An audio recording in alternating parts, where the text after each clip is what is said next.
Assalamualaikum warahmatullahi wabarakatuh. Perkenalkan, nama saya Melati Nur Septi Hairunisa dengan NIM 246151096. Di sini saya akan membahas mengenai topik analisis penggunaan bahasa Indonesia di ruang publik. Nah, pada video ini saya akan memaparkan hasil observasi, analisis linguistik, faktor penyebabnya apa, kebijakan bahasanya bagaimana, dampak, serta solusi terkait penggunaan bahasa Indonesia di ruang publik.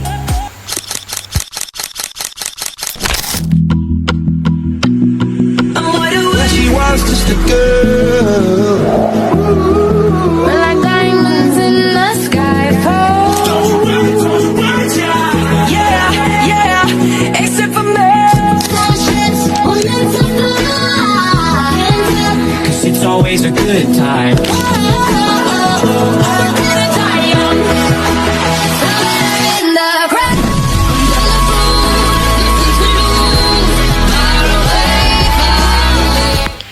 Halo teman-teman, di sini saya akan menjelaskan tentang penggunaan bahasa Indonesia yang saya temui di ruang publik.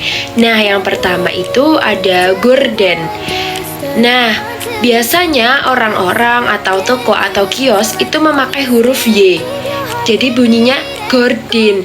Kenapa seperti itu? Itu karena biasanya ditulis sesuai bunyi sehingga terjadi ejaan tidak baku. Nah, yang baku itu gorden, Gorden. Itu sudah sesuai dengan KBBI ya teman-teman. Nah, yang kedua, saya menemui tempat laundry atau binatu dengan nama Mama The Wash. Nah, ini tuh salah ya teman-teman. Kenapa? Karena campur kode tidak tepat atau interferensi bahasa atau kontaminasi bahasa. Karena wash sendiri itu bentuk dari bahasa Inggris. Kemudian the itu berasal dari bahasa asing yang tidak relevan dengan bahasa Indonesia. Nah, padanannya di KBBI, wash itu tuh sama dengan mencuci atau cuci atau pencucian. Kemudian laundry itu kalau di KBBI itu bisa diganti menjadi binatu. Dan the itu sebaiknya dihilangkan karena tidak relevan dengan bahasa Indonesia. Nah, penyebabnya itu apa sih? Dikasih nama-nama seperti itu karena kurangnya pemahaman, kemudian gaya penamaan komersial itu kan biasanya emang seperti itu ya teman-teman. Nah, jadi bisa diganti menjadi binatu atau tempat cuci atau pencucian seperti itu. Yang ketiga, saya menemukan tulisan adik bayi baby shop. Nah, ini terjadi pencampuran bahasa Indonesia dan Inggris secara tidak tepat dan tidak efektif. Nah, harusnya bentuk bakunya adalah toko perlengkapan bayi. Karena mencampurkan bahasa Indonesia dan bahasa Inggris itu tidak sesuai dengan kaidah bahasa Indonesia. Nah, penyebabnya itu ya karena pemasaran itu dan prestis bahasa asing. Seperti itu. Kemudian yang keempat, saya menemukan KOS, KOST.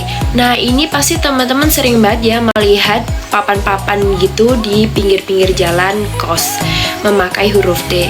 Nah, ini kenapa tidak boleh? Karena menyimpang dari kaidah bahasa Indonesia. Dan ini tuh sudah dinormalisasikan padahal ini salah ya teman-teman. Jadi penulisannya harusnya KOS, KOS sesuai KBBI dan kaidah bahasa Indonesia. Kemudian yang kelima, saya menemukan sepa kampoeng. Nah, ini tidak sesuai dengan EYD modern karena bentuk baku dari kampoeng itu harusnya kampung. Jadi OE ini adalah ejaan Van Opusien, tidak sesuai EYD sekarang ini. Dan tulisan sepa itu bisa diganti menjadi pijat.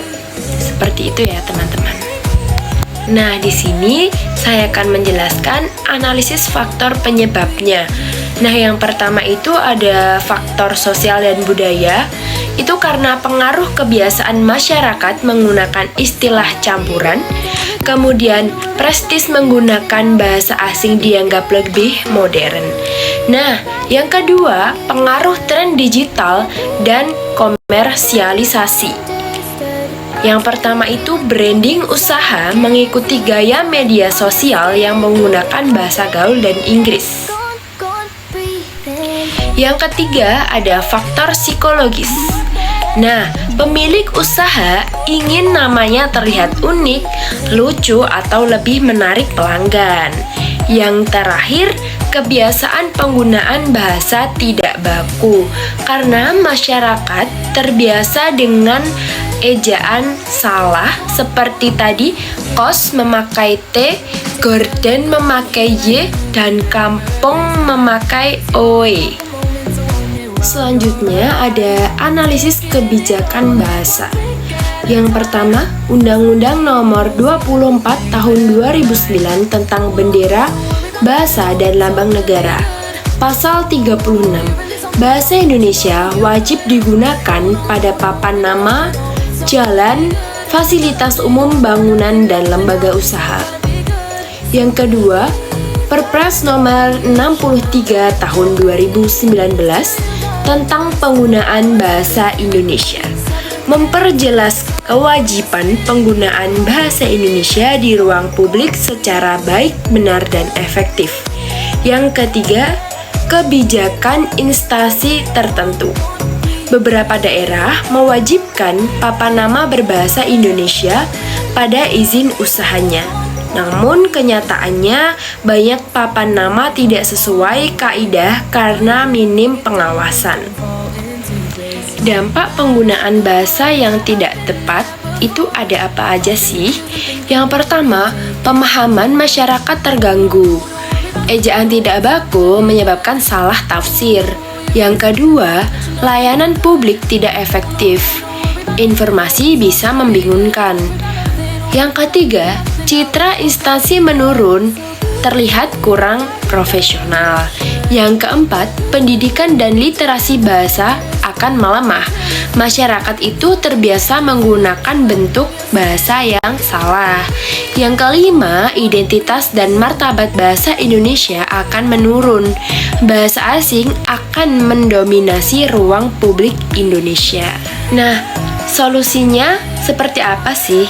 Yang pertama, standarisasi penulisan papan informasi yang mengacu pada KBBI dan POEBI. Yang kedua, SOP kebahasaan instansi dan pemerintah daerah. Yang ketiga, kampanye literasi bahasa yang melibatkan kampus, komunitas, dan masyarakat. Yang keempat, desain ulang teks ruang publik, menyesuaikan estetika tetapi tetap taat pada kaidah bahasa Indonesia. Yang kelima, pemanfaatan teknologi pemeriksa bahasa seperti KBBI daring, typo online, dan aplikasi IYD lainnya. Demikian pemaparan saya mengenai penggunaan bahasa Indonesia di ruang publik.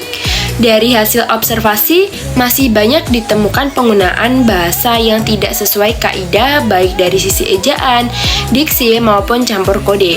Saya mengajak seluruh masyarakat untuk bersama-sama menggunakan bahasa Indonesia secara baik, benar, dan membanggakan, terutama dalam penamaan tempat dan informasi publik.